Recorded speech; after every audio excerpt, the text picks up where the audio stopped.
years ago. 2000 years ago. Oui, Aurélien, est-ce que tu peux nous expliquer brièvement le cycle que l'on va faire là sur les 3 vidéos à venir? Donc première partie, on va voir tout notre système de pompe en fertilisation, soit à la pression ou en DPAE sur nos cuves principalement. Puis sur une deuxième partie de vidéo, ça sera principalement sur notre système de réseau de fertilisation sur les semoirs monograines, mais également sur des outils d'enfouissement.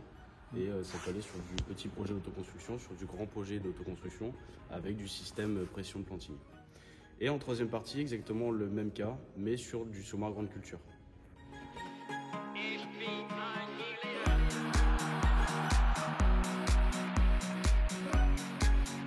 Alors, pourquoi la fertilisation liquide est-elle importante? Et au-delà de ça, pourquoi fertilise-t-on au semis? En fait, ce qui se passe quand on est en semis direct, on a 2 phénomènes de fond. C'est le fait de peu travailler les sols ou pas travailler les sols, on n'a pas de minéralisation qui s'opère, donc on n'a pas de relargage qui s'opère. Et ensuite, on a un deuxième point également, c'est qu'en fait, on sème dans des résidus qui sont souvent très carbonés, qui ont tendance à déséquilibrer le sol. Donc on contrebalance parfois avec des légumineuses, mais souvent ça ne suffit pas. Donc on est toujours obligé d'apporter une petite dose de fertilisation au semis. On se parle de 10-15 unités dans le rang, mais qui est extrêmement important pour faire en sorte que les cultures gazent au démarrage, ainsi que les couverts. Voilà. Après, on a 2 possibilités en forme de fertilisation, soit du solide, soit du liquide. Là, on va insister sur la partie liquide.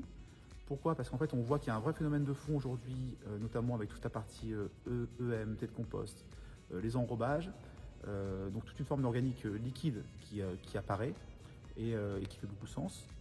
Et ensuite, on a un deuxième point également, c'est que nous, on le voit quand on fait des montages. Quand on fait des montages en fertilisation liquide, c'est beaucoup moins onéreux que des montages en fertilisation solide. Voilà. Et on peut mener ces projets également là par de l'autoconstruction, donc des choses très simples qu'on fait par nous-mêmes et sur lesquelles on peut rendre également les choses évolutives. On peut commencer sans DPAE au démarrage et évoluer vers des solutions DPAE beaucoup plus abouties.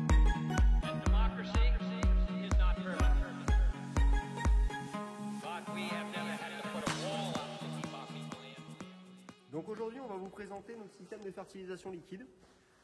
Donc ici, on a une pompe en 12 volts qui est alimentée par la batterie, notre bloc d'électrovanne. Ici, on vient réguler notre pression. Ici, c'est notre bloc qui envoie la pulvée sur le semoir, notre manomètre et notre filtre. Tout ça, on sait venir les monter sur nos cuves. Donc 100 litres, 200 litres, 400 litres, 600 litres et 1600 litres. Donc là, c'est nos boîtiers cabines. Voilà. Ça, c'est notre boîtier où on va venir commander notre pompe électrique, celle qu'on vous a présentée tout à l'heure en 12 volts. Donc ici, on est branché en direct à la batterie. On vient remonter en cabine. On met des connectiques comme ceci. Hop, des prises 50 ampères. Là, on vient manœuvrer notre interrupteur. On sait vraiment où on en est. Et là, c'est notre deuxième boîtier cabine, celui qui vient commander la régulation. Donc là, on vient piloter notre manomètre, notre vanne de régulation jaune. Il y a notre manomètre pour monter et baisser la pression. Et ici, on commande pour ouvrir et fermer pour envoyer du liquide. On va vous présenter la continuité, le montage sur nos cuves. Donc ici, on a l'aspiration sur une 23 voies. Pourquoi une 23 voies?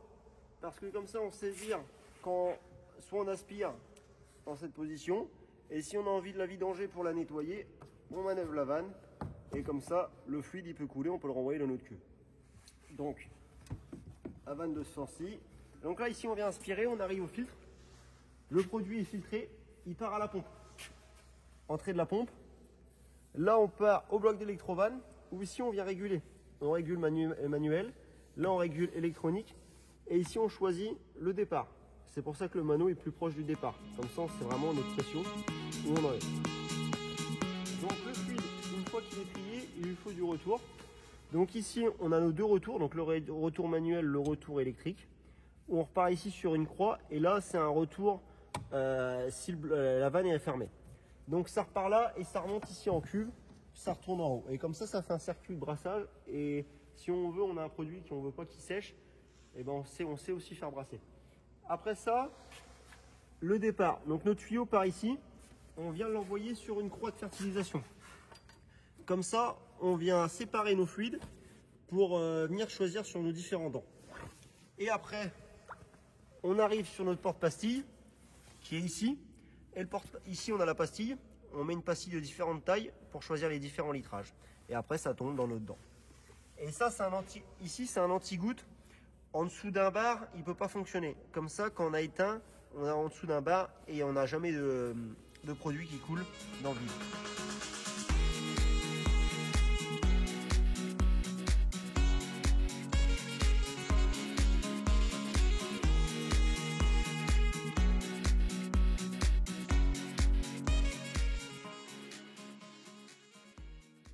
Là, on a un cas différent. Un client l'an passé s'est équipé d'une de nos cuves frontales en 1600 litres. Et donc avec le système par pression. Et il a voulu venir évoluer sur du DPA. Du coup, on a su l'équiper. On est venu rajouter une régulation. Ici, la partie électronique. On a rebranché sur notre bloc d'électrovanne, parce qu'on a gardé notre bloc d'électrovanne, notre pompe 12 volts, notre filtre, comme on vous a présenté tout à l'heure.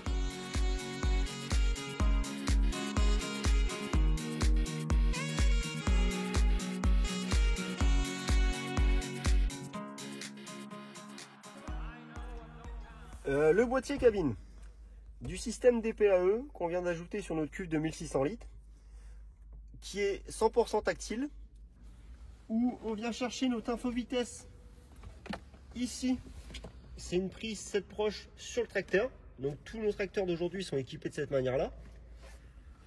Après, on retrouve notre connectique où on a l'alimentation 12 volts qui passe par ici parce qu'on a rajouté un câble de la batterie au relevage avant qui est alimenté sur une prise 3 plots, qui alimente notre boîtier blanc qu'on a vu tout à l'heure et qui ramène du jus ici qui vient alimenter notre boîtier qui reprend le système DPA.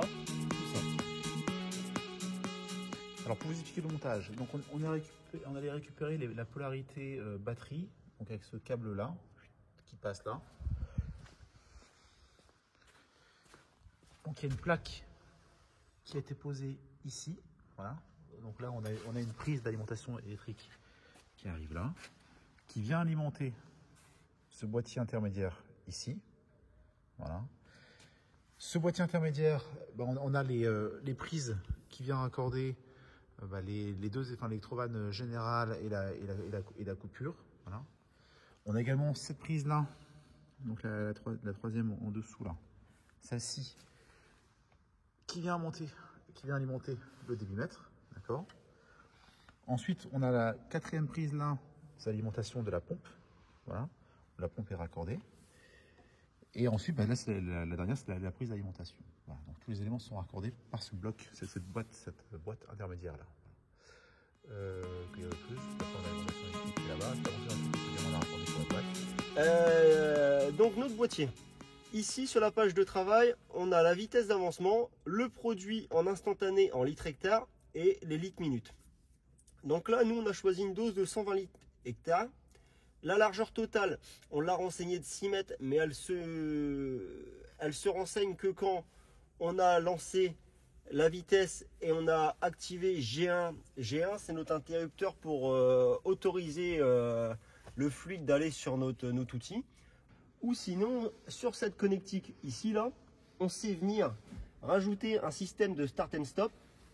Quelque chose qu'on vient brancher sur notre troisième point. Quand le relevage se lève, ça vient tendre, ça nous coupe. Et quand ça baisse, ça autorise le fluide. Ouais, Louis, est-ce que tu peux nous expliquer rapidement les pages de paramétrage de la cuve?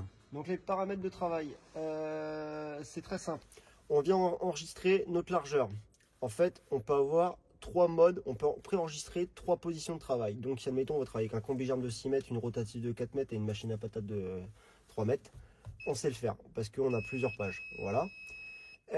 Après on peut parler de on peut venir enregistrer une circonférence de roue, on peut mettre une tempo de retour, on peut mettre une vitesse simulée, on peut numéroter nos parcelles, on peut faire de la coupure avec si on a une roue sur l'outil quelque chose. On peut faire un retard d'ouverture avec si la cuve est vraiment devant et puis notre outil est très long. On peut soit travailler sur un débit ou une pression. Après, on vient enregistrer le volume de la cuve principale, donc 1600. On sait mettre un seuil d'alarme au niveau de 100 litres, ça vient nous indiquer qu'il ne reste plus que 100 litres de la cuve, voilà. Et là, on vient enregistrer notre dose hectare. Et après, on vient régler notre débitmètre. Voilà. Ouais, donc c'est extrêmement simple en termes de... Très très très simple. For 18 years, that still lives with the vitality and the force and the hope. Alors là, en fait, on voulait vous expliquer l'ensemble des cuves fertilisation liquide que l'on a développées et qui peuvent s'intégrer sur un projet. Pour vous expliquer, de gauche à droite, là, on a une cuve de 100 litres. Ensuite, en deuxième, on a 200 litres, 400 litres, 600 litres et 1500 litres en frontal. Alors, si on commence par une cuve de 100 litres, ça, on l'utilise beaucoup pour les petits semoirs vignes, comme cela. Voilà. Donc là, ça permet d'avoir une autonomie d'1 hectare en vitie ou de 2 hectares si voilà, on fertilise à 50 litres. Il n'y a pas de cuve de rinçage. Et après, typiquement, là-dessus, on fait un montage DPAE. Enfin, sans DPAE, excusez-moi, pour celui-là. Voilà. Mais on pourrait le décliner également en version DPAE. Donc avec toute la partie socle sur le côté. Ces interfaces-là, ainsi que la fixation du kit pompe, là, en fait, on l'a développé sur mesure pour pouvoir l'intégrer aux machines. Ensuite, sur cette cuve-là, c'est une cuve de 200 litres. C'est pareil, sur lequel en fait, on a développé le châssis avec les points de fixation que l'on voit là. Donc, sur cette cuve-là, on a 4 points de fixation.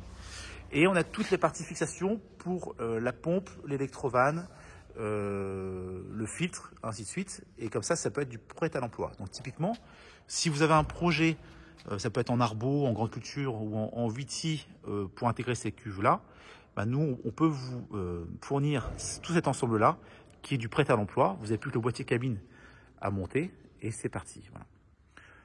Ensuite, ce qu'on utilise beaucoup en vitie, c'est cette cuve-là de 400 litres. Donc là, on a une capacité du coup, qu'on a 100 litres de 4 hectares. Voilà, pareil, avec le kit pompe qui est monté comme cela. Des points de fixation. Donc le châssis, là, c'est pareil, c'est du prêt à l'emploi, donc très pratique. Et on a fait exactement la même déclinaison, voilà, sur les cuves de 600 litres. Voilà. Donc 600 litres en grande culture, on a fait plusieurs montages comme ça en 400 et en 600 où on a intégré cela sur des machines. Et après, du coup, en frontal, on a ces cuves-là, donc là avec les phares. Donc il y a une capacité de 1400 plus 100, donc 1400 de capacité pour fertiliser et 100 litres en cuve de rinçage, ce qui permet sur la fin de journée de venir rincer toute la partie du réseau de fertilisation. Voilà. Et là, on va vous montrer, on va faire juste derrière le montage d'un kit pompe dessus pour vous expliquer en fait l'enchaînement du montage. Et on vous fera une déclinaison sans DPAE et avec DPAE pour vous compreniez.